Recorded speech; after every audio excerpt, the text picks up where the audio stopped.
Talking star Yash ಅಭಿನಯದ KGF chapter 2 ಸ್ಯಾಂಡಲ್ವುಡ್ನ ಬಹು ನಿರೀಕ್ಷಿತ ಸಿನಿಮಾ.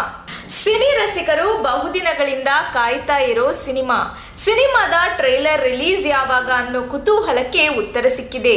ಹೌದು, ಬಹು ನಿರೀಕ್ಷಿತ ಕೆಜಿಎಫ್ ಚಾಪ್ಟರ್ 2 ಟ್ರೈಲರ್ ರಿಲೀಸ್ಗೆ ಚಿತ್ರತಂಡ ಡೇಟ್ ಅನೌನ್ಸ್ ಮಾಡಿದೆ. ಇಂದು ಚಿತ್ರ ನಿರ್ದೇಶಕ ಪ್ರಶಾಂತ್ ನೀಲ್ ಟ್ವೀಟ್ ಮಾಡುವ ಮೂಲಕ ಕೆಜಿಎಫ್ ಚಾಪ್ಟರ್ 2 ಟೀಸರ್ ಬಿಡುಗಡೆಯ ದಿನಾಂಕ ಘೋಷಣೆ ಮಾಡಿದ್ದಾರೆ. ಕೆಜಿಎಫ್ ಚಾಪ್ಟರ್ 1 ಸೃಷ್ಟಿಸಿದ ಹವಾ ಚಾಪ್ಟರ್ 2 ಬಗ್ಗೆ ಸಾಕಷ್ಟು ಕುತೂಹಲ ಹಾಗೂ ನಿರೀಕ್ಷೆಗಳನ್ನು ಮೂಡಿಸಿದೆ. ಡೈರೆಕ್ಟರ್ ಪ್ರಶಾಂತ್ ನೀಲ್ ಅವರು ಕೆಜಿಎಫ್ ಚಾಪ್ಟರ್ 2 ಬಗ್ಗೆ ಈಗಾಗಲೇ ಸಾಕಷ್ಟು ನಿರೀಕ್ಷೆಗಳನ್ನು ಹುಟ್ಟಿಸಿದ್ದಾರೆ. ಪ್ರಬಲ ತಾರಾಗಣ ಹೊಂದಿರುವ ಚಿತ್ರ ಇದಾಗಿದ್ದು, ಇದೇ ಮಾರ್ಚ್ 27ರಂದು ಕೆಜಿಎಫ್ 2 ಟ್ರೇಲರ್ ರಿಲೀಸ್ ಆಗಲಿದೆ.